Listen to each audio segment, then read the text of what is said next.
and how we can maintain those attributes, right? So you would have seen various attributes. When you go to purchasing tab, you'll see various attributes in an item structure. When you go to order management, you'll see different attributes. When you go to inventory, you'll see various attributes.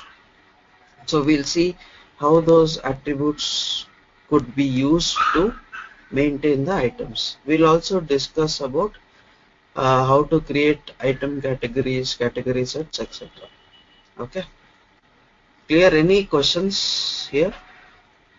So all these things you would have probably used it, you would have not known, right? So then coming to suppliers, will again, supplier is a master data for purchasing, and it is also integrated with payables.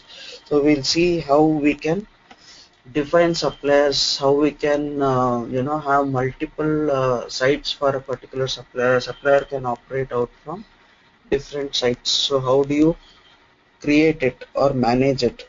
We'll also understand the financial options and see what configuration has to be done from a financial options perspective. We will also discuss about quotations and RFQs, right? The whole cycle, how the RFQs are created, how RFQs could be converted into a quotation, how the quotation gets converted into a requisition, etc. So all that we'll discuss.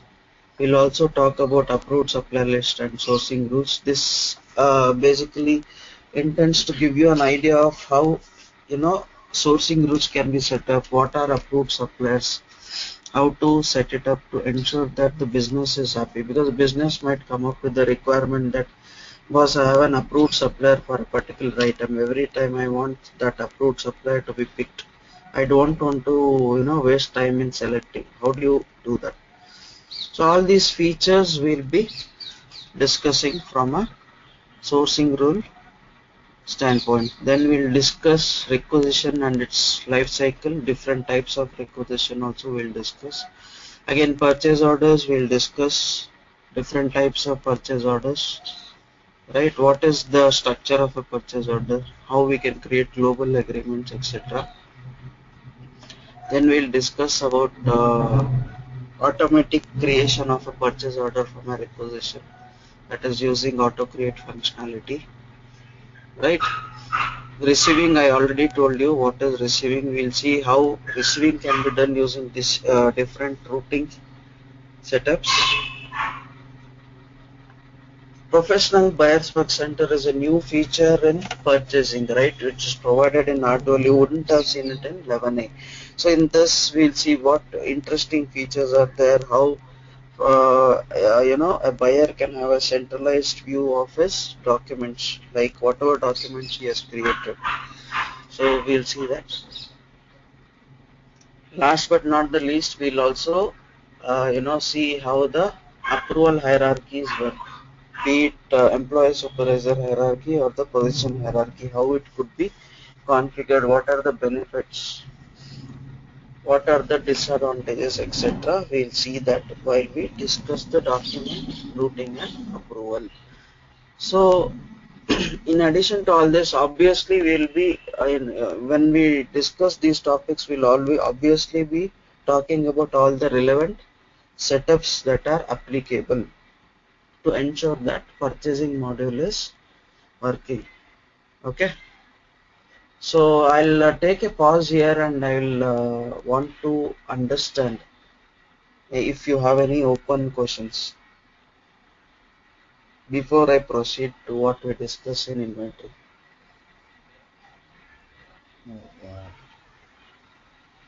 it's fine, because Yeah, so because purchase. I'm discussing at a detailed level so that you get Yeah. the intention, right? So it's not very at a summarized level. So okay, when we come to inventory, the organization structure. Sorry. The setups also will be. Yeah, setups, obviously, unless you do the setups, you cannot create transaction, right? So obviously we'll have to do, all these are in fact setups. I mean, the document security is a setup. Creating various transactions, for that you need a setup in place, right? So that is the reason we have told here all the relevant setup steps are covered. Okay. And when we come to inventory again, we will have already discussed uh, the organization structure. We will see how we can receive goods onto our inventory. In fact, in purchasing only you will have covered it. You will see how to view the on-hand availability, how to issue inventory, right? Miscellaneous receipts, miscellaneous issues, etc. We'll discuss how to maintain inventory accuracy as well. Correct. So as part of this, we are defining maintaining items, how to use templates, all these things we'll see, how to implement latent serial control we'll see, transaction setups we'll see, how to use different transaction types. Okay. Closing, how to close the periods or open the periods, we'll see that. On-hand availability, I told you. Material status control, we'll discuss that. Replenishment, how you can replenish your inventory when there is a stock, there is shortage of stock. How do you do that? So in addition to the setups, we are also performing various key transactions, right? So that you are aware of the full complete module, right?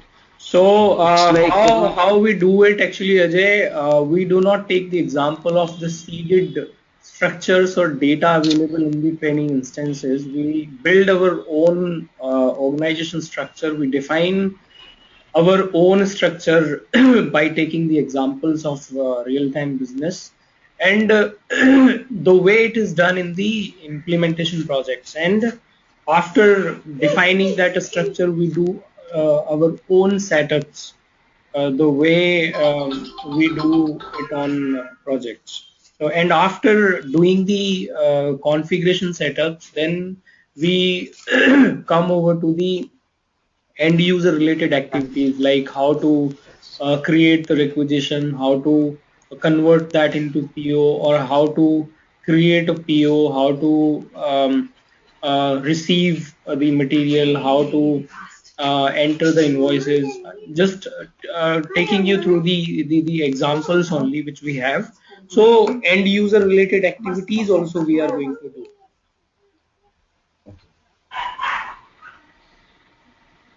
Okay. okay, clear, right? Yeah.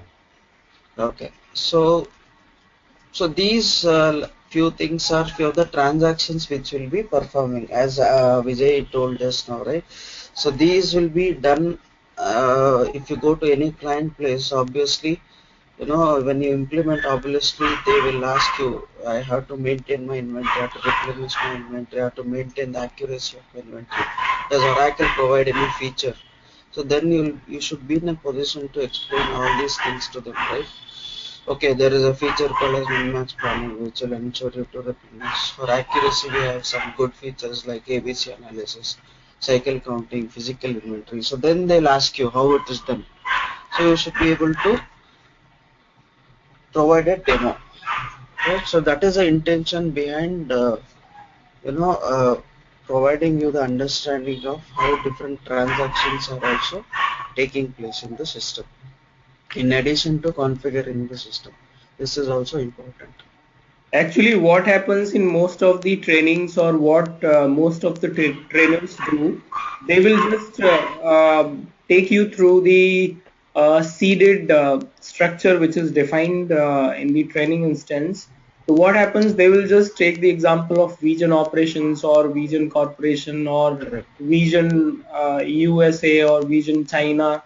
So they will just walk you through the setup which is already done in the application. So that way, what happens?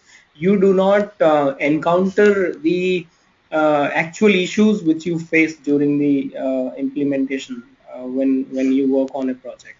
So here that we never do. That is the additional benefit of this training. Actually, what you will see in most of the demonstrations also, they will just if you take the demonstration or if you join some training, if you listen to some of the sessions which they have recorded, you will notice that they will just walk you through uh, the setup which is already done on applications. So we don't do that actually.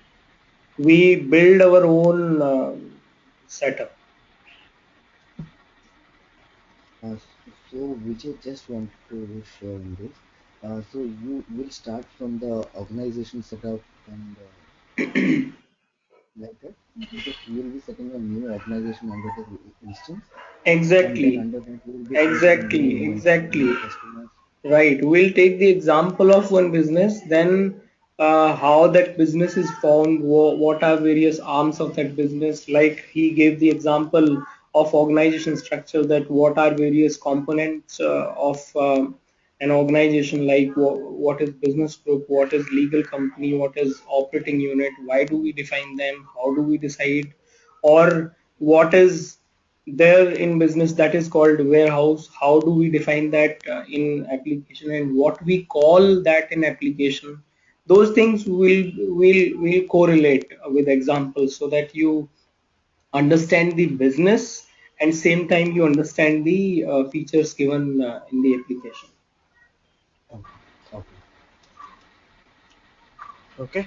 So from the business requirement, from that phase itself, you're gonna start. How Exactly. is the That requirement that way required, and that then way we only have you to need to implement. start on a project. You need to identify the structure of the business. You need to identify various processes which they have in their business, how they are doing business, and then how do you map that those processes into application. What are the various equivalent features given in the product.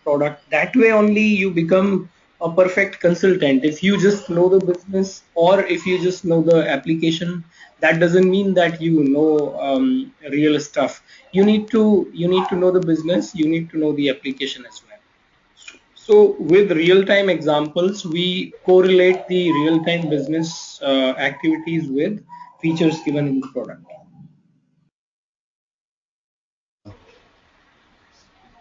Okay. Okay, So moving to order management, again we'll be discussing the order to cash life cycle, and we'll also discuss how order management is integrated, right, with other modules which Oracle provides. So why is it integrated? How is it integrated? Also, we'll discuss, and then we obviously have to discuss the setups relevant to order management, right? So is there any dependency between other module setups? Yes, there is a dependency between inventory setup and order management setup. So inventory setup, whatever we have done, would have taken care of all these relevant setups, because if you notice, I already discussed about few of these things. Okay, then we'll have to discuss setups which are particular to order management. Okay, so like customer master data setup, we need to do. How do we create a master customer data, right? Customer creation is important. Different type of transaction types, how we can create, what is the significance first of all in creating transaction types, what data points has to be provided there in the transaction types, how to associate a workflow in a transaction type, we'll have to see that. Then we'll see how defaulting rules functionality can be used to default the data onto a sales order screen. So most of the times, end users or the client will prefer few things to be defaulted rather than every time they want to key in manually. So how you can use the feature in Oracle to ensure that defaulting happens, resulting in minimal data entry. Okay, so we'll also discuss about holds, how you can use holds functionality as and when needed. Then we'll discuss about basic pricing, like what is pricing, what is the significance of pricing, how price list can be created, how items can be added to a price list, is there any profile options that is applicable. We'll discuss that. We'll also discuss about the shipping, how the shipping happens. In fact, pricing we will be discussing at a basic level here, right? Then we'll discuss from a shipping perspective what setups are required, any grants, etc. has to be provided to a particular user so as to ensure that shipping works perfectly, right? Setups relevant to shipping we'll discuss. We'll discuss what is delivery lines, what are trips and stops, what is the ship confirmation process in shipping. So as part of the order to cash cycle, you will have theoretically we'll have discussed what will happen, but we'll actually do a complete sales order cycle. Then we'll be covering all these things, right? This I told you already. What setups we'll be discussing all the granting of roles to users, or is there any peak release rules that has to be set up? How deliveries could be auto created, etc., etc. Right. So once we discuss all these setups, we will actually do a order to cash life cycle with the standard item. We take an item, we do the complete shipping cycle. Then this is the standard cycles. Other than that, we have different type of orders, right? We have orders like special orders like drop shipments, back-to-back orders, or the internal requisition or the internal sales order cycle. How does it really work? We'll discuss all that in addition to the standard cycle. Understanding, right? So we'll also discuss about sales agreements, how to use sales agreements. Once all these things are covered, we'll be talking about advanced pricing. What are modifiers, qualifiers, how to use discount modifier, how to use freight modifier, how you can manually apply modifiers, how you can use formulas to apply your pricing. So these aspects will be covering. Yes? Okay. Any questions you have? No, So this, whatever we discussed, it is in detail. So I hope you shouldn't have any open points, right? Because I explained you in detail of what will be covered. from the front end perspective, Hmm. right? Hmm, When hmm, you hmm, see the if you see the item at the item level or master level, you see a lot of hmm. Yeah, checkbox that is where that that is where what we told us, that is what we told as item attributes, right? okay. So if you see here, that is where I told item attributes somewhere. Because there are a lot of checkbox, and I Hmm. don't know means the meaning of why That that is where, checkbox is checked and why it is not. yes. So those checkboxes are called as item attributes. You are using checkboxes terminology. So those are nothing but item attributes. So that is where I told you that it will be discussed. Because already the items are already there, and why they Hmm. have been you why that is only one checkbox is done, because like sometimes the stock locator checkbox, it will not be Hmm. there. So Hmm. sometimes I'll not be able to grasp uh, why that Hmm. checkbox Hmm. is not there, and what will Yeah. happen if I do a checkbox on check it. Yes. So Yeah. So that will be covered anyways in the item definition stage itself. okay. That is So the actually part of the the whole that is Yeah. the transaction part of configuration actually. So when we'll do the Yes. configuration part, that time we'll understand what is the meaning of each and every checkbox, what is the meaning of the fields which are given in the LOVs, what will happen if you select one value, what will happen if you select other values. So those aspects will be covered. That is the part of configuration of the Configuration. module. okay, Yes.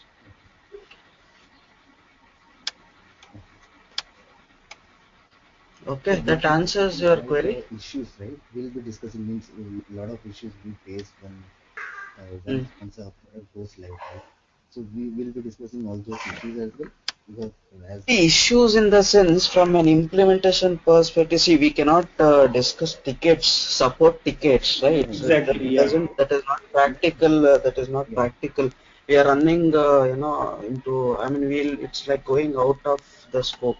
But of correct, course, from an implementation standpoint, while we are implementing something, right? So if tomorrow, if I have to give you an example, you are trying to implement employee supervisor hierarchy, but that is not working. So what configuration you are missing? So from that Right. viewpoint, obviously we'll be discussing, okay, if you do this, Okay, this is where you missed. So you are practicing somewhere, you are not able to get the desired result. So you'll come back and tell me, this is not working. So then I can definitely tell you, okay, this is how you troubleshoot it. This is where you have missed key point. So Right. those pointers obviously will be provided, but we cannot, discuss support related tickets or support related issues, obviously, because it has to be evaluated case to case basis. It's not generic, right? It is Right. case to case basis. That does not make any sense Yeah, also. I mean, that is correct, not correct. that is not something which is Objective. Yeah, in the scope of this training actually. And that is you also understand because you also come from the same background. You know that each and every issue has its own um, you know own state, and we need to, significance. Yes, yeah, we need to analyze it differently. Each and every issue we need to analyze differently.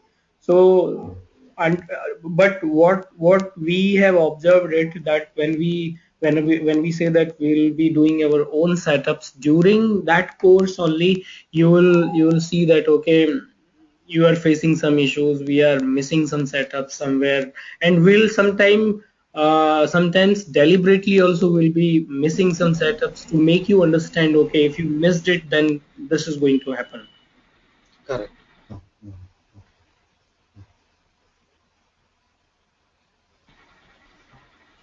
I think we Gotham has pretty much explained. So if you have any open questions, you can definitely reach out to me, and we can get those questions answered. So if you have any specific questions, just come back to me, and we'll answer those questions, I think. And we are pretty much done, I guess. Sure, sure. I'll So get back yeah, to we, you. we, we can discuss about commercials and other things separately on a call, Okay. and then based on that we can proceed further with the regular classes. Sure, And sure. Vijay, don't you think Ajay's audio clarity is very? It looks as if he's speaking from a far distance. I don't know whether I am feeling that or you're Yeah, also yeah, feeling. that is there. I mean, he will be Yeah. checking that out. I mean, Ajay, you Okay. need to check out your this You are speaking from a device. laptop directly, Ajay, or you are using a headset No, kind of I'm using headphone. headphone, probably, but Yeah. it looks as if you're speaking from a long distance. It feels so. Oh, It's not very audible.